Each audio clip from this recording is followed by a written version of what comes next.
I'm Francesca Maxime. And I'm Matt McClure, and this is Currents. What does a Catholic education mean to you? We get some winning answers. You feel so comfortable to explore your faith because you know everyone has the same beliefs.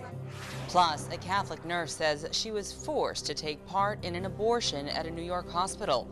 Her lawyer speaks out. No one should be forced to choose between their conscientious religious beliefs and their job. And some of the newest immigrants in the city of immigrants are priests. We are pursuing the same goal, and I think our differences could be a blessing.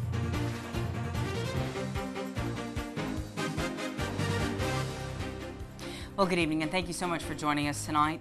We hear a lot about the state of Catholic education, but usually that news is not so good. School closings, the tough economy, higher tuition, and fewer enrollments are all taking a toll.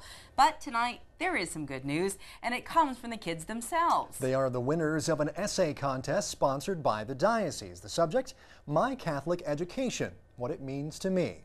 Well, what does it mean? You're about to find out. We're gathering because of the My Catholic Education contest that we started in early spring, and now we have our 6 winners, grades 3 through 8. Catholic education means to me that it teaches me to be more Catholic and always have God in our hearts. We had 40 schools participate. Over 6,000 children wrote essays about how they feel about Catholic education. We received in the office, the superintendent's office, 225 essays, and now we have the 6 winners.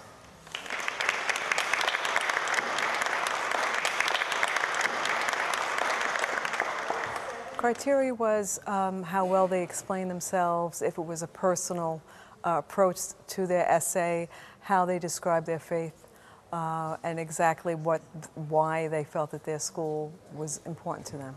Being part of a Catholic school is like being part of the family. It doesn't just begin and end in school. When I go to church, I feel like I am around my family. I see the same people every Sunday. I love my school. It's beautiful, big church. Everybody's nice to you.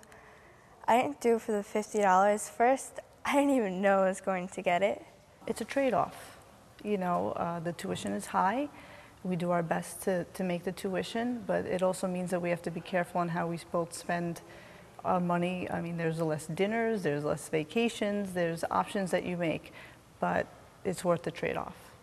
Every school in this country teaches the major subjects, but St. Nicholas is not like any other school.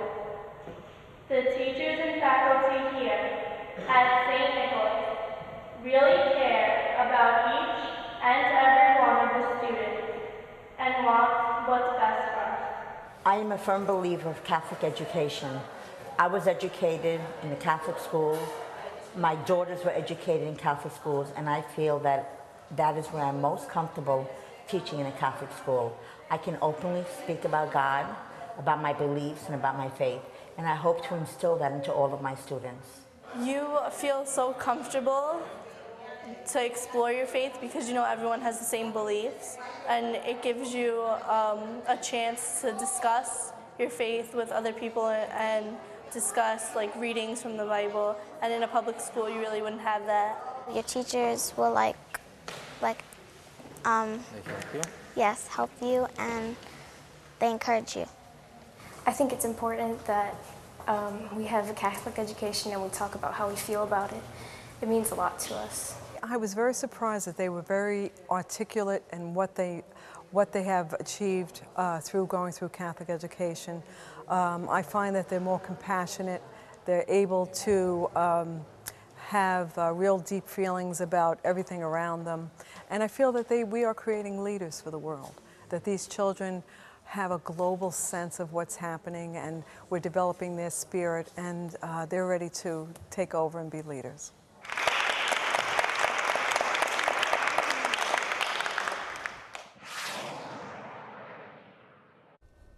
Congratulations to all of them. Yeah, definitely some people with some positive things to say about Catholic education. It's good to see that. And it's nice to hear it from the kids themselves. Right, exactly, and what they learn in the classroom. Well, stay tuned. There's much more currents still to come. Just ahead, we'll have the day's headlines, including a new president for the Catholic University of America, and it's a layman. So stay with us. We'll be right back.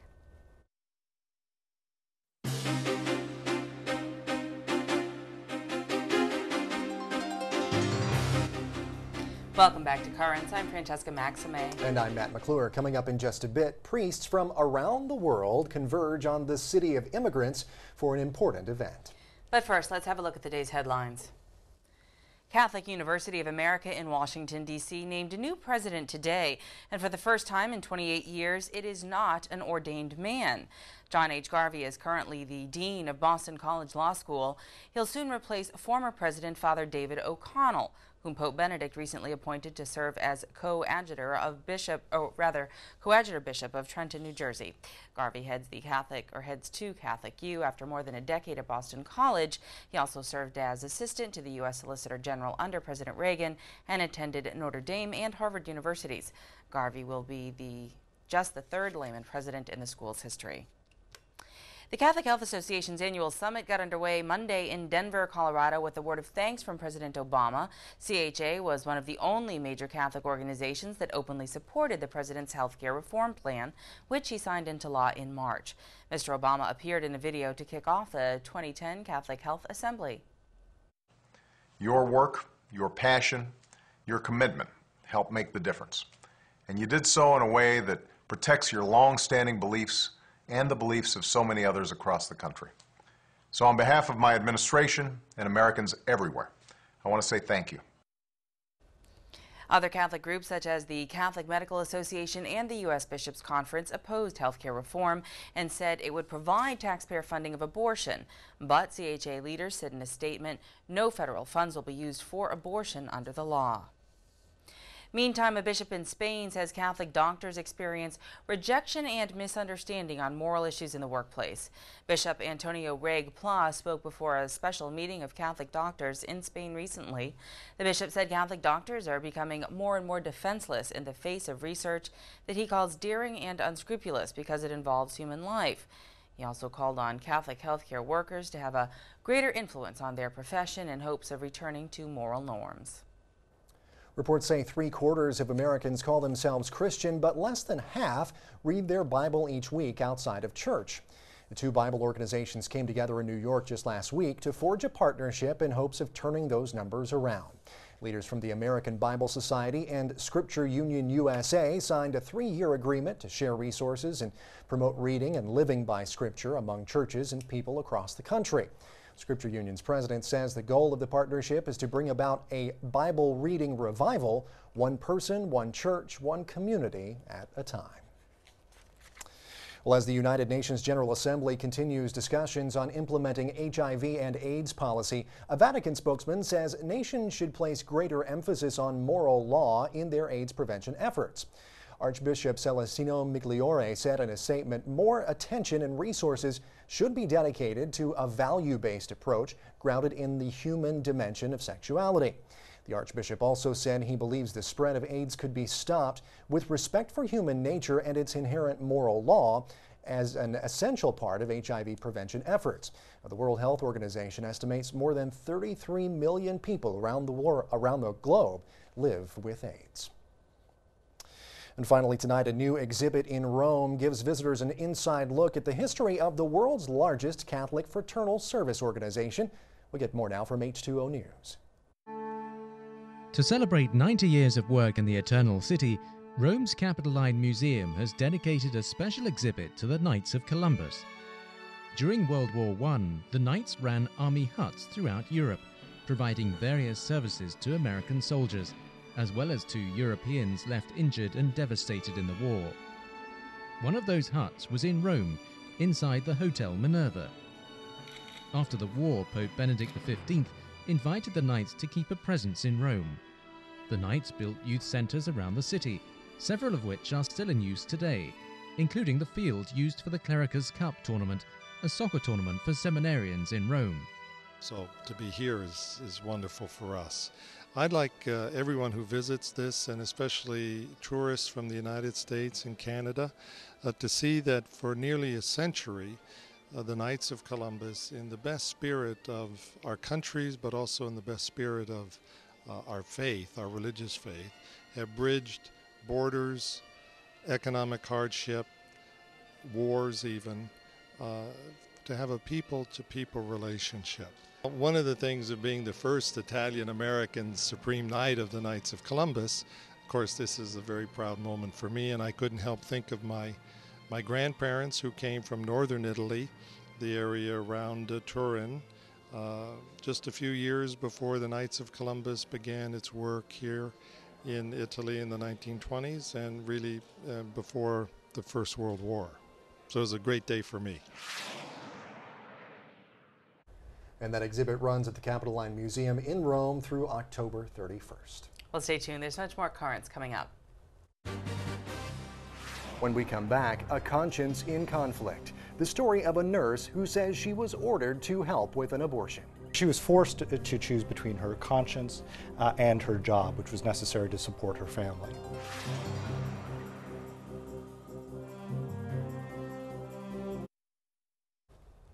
Welcome back. It was a story that made headlines last year. A Brooklyn nurse who is Catholic said she was forced to violate her religious convictions. Now that very nurse is taking legal action, and our Natalia Ortiz has more on that. Natalia? Thank you, Matt and Francesca.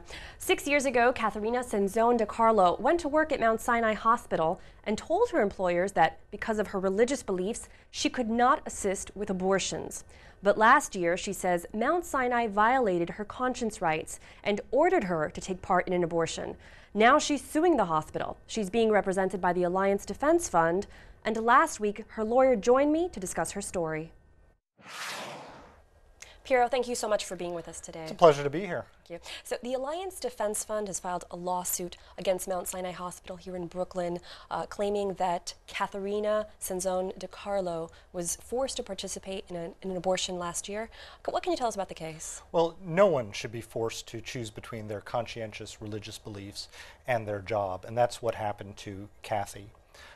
She was told that she had to participate in an abortion despite her long-standing conscientious objection, which was well known by the hospital to assisting in such procedures. She was told that the patient's life was threatened, which was untrue. Okay. She was then told, when she objected, that if she did not assist, she would be written up for insubordination and patient abandonment. Patient abandonment, you lose your license. You cannot practice as a nurse in the state. And insubordination, you're threatened with your job, basically, and if you try to get another job, it's very, very difficult. So she was forced to choose between her conscience and her job, which was necessary to support her family. Now, Mount Sinai Hospital was contacted by us, and their official response is that they cannot comment. What do you have to say about their argument of defense? Well, they claim that Kathy and other nurses have a right of conscience. Conscience is protected under the Constitution. It is also protected under state and federal laws. Okay, they're making a technical argument that she doesn't have you can't enforce your federal conscience rights as a private individual. And that's something that we are taking up in federal court. That's on appeal. We're also asserting a number of rights under the New York State Constitution, under New York State civil rights law, New York statutory law, and also tort claims. And we have yet to hear their response to that. Okay. What can you tell us about conscience protection laws federally and statewide? The basic thing is that no one is forced to choose between their livelihood and their conscience. So there is broad protection both under the under federal law and under state law. And for decades, this was understood, and conscience rights were generally protected. But we've seen a trend now towards people being forced to choose between their deeply held conscience beliefs, religious beliefs, and their livelihood. Why do you think that is? That's a good question. Okay. It's a trend that we've been seeing. There seems to be a trend towards the culture of death. We see it at end of life and beginning of life decisions. So there's increasing pressure in the healthcare field on doctors and nurses. It's not just Kathy's case. Recently, there was a case, NASA University Medical Center, where 8 nurses were put under similar pressure. And in fact, the disciplinary proceedings began against them. Fortunately, the hospital backed down. And we think in part that's due to, I think, Kathy's brave stand of standing up to Mount Sinai Hospital and saying that no one should be forced to choose between their conscious beliefs and their profession. Well, with the healthcare reform that the nation is now undergoing, how does that, or how will that impact Kathy's case or cases of people in the future? It's tough to say. We don't know what's going to ultimately develop. But I think as you see a trend towards decisions, utilitarian decisions made about the quality of life. Is this person's, do we invest more money in that? And I think the worrisome thing about the healthcare bill is that you'll see increasingly, I think, decisions that are removed from the actual needs of the patient there and made on a cost efficiency basis. So we're afraid that there's going to be more pressure on healthcare professionals, and as they strive to adhere to their strongly held conscience beliefs, there's going to be pressure on them, institutional pressure, for them to change. So that's the fear. Okay. And how is Katharina dealing? How is she coping right now? What is she doing? Is she working at all? She is working. She continues to work, but it's it's been difficult. I mean, think about what happened. She was told that she had to essentially witness this, and she was there as she saw a doctor basically dismember a baby, taking out limbs, arms, legs, putting it on a table. The smock is all covered with blood, and then she is told that she has to collect the body parts in a container, put saline solution in them, and bring them to the specimen room. So this is something that stays with you. I mean, it stays with her, and it's difficult. No one should be put in that position. No one who has a conscientious belief in the sanctity of human life should be forced to be present at an abortion. Well, thank you so much, Piero, for your time. We've run out of time, unfortunately, but we appreciate you being here with us today. It's been a pleasure. Thank you. And as I mentioned earlier, we did contact Mount Sinai to get their side of the story, but they declined to comment. Well, of course, a very tough situation there. And I mean, I would like to know, of course, as you said, Mount Sinai is not talking. And a lot of times they don't, when the litigation is filed against them, people won't, comment. But I'd kind of like to know, their side of the circumstances around this abortion that was performed, because, I mean, as the lawyer alluded to, the doctor had claimed that the mother's life was in danger, Correct. But the nurse, Katharina, said that wasn't the case. Correct. So, And again, she had informed the hospital of this prior, and this seems to be the first and only time she was asked to do this. It seems strange. She also said in the press release that other nurses were available who were not opposed to doing this.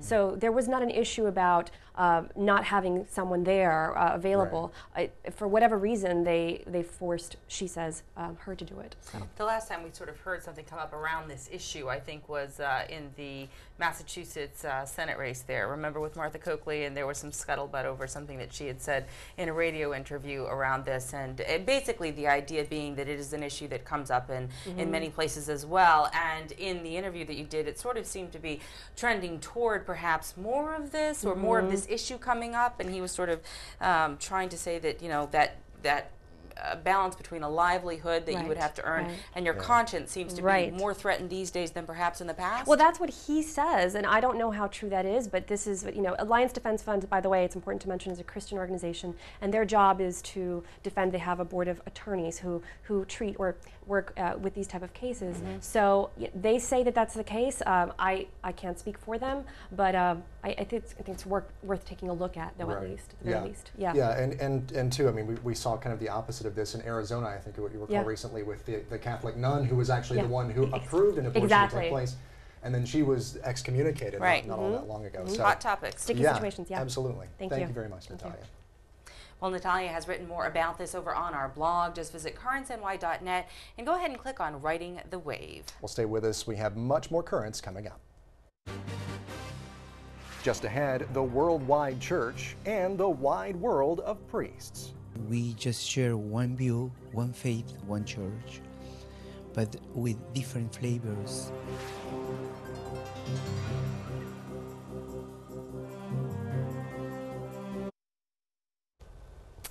By one estimate, 1 in 6 priests now serving in the United States was actually born in another country. And with vocations in this country dwindling, the number of so-called international priests is growing. According to one study, about 300 of them arrive here each and every year. Well, it can be a big adjustment for those men and often for their new flocks here in this country as well. Well, last week, a number of these priests from all across the United States came to St. John's University in Queens to learn how to adapt to a new culture and a new way of life without losing sight of where they came from. There really is a need for us to understand that globalization, even in the secular plane and order, is not just a globalization of markets. That's what's been emphasized.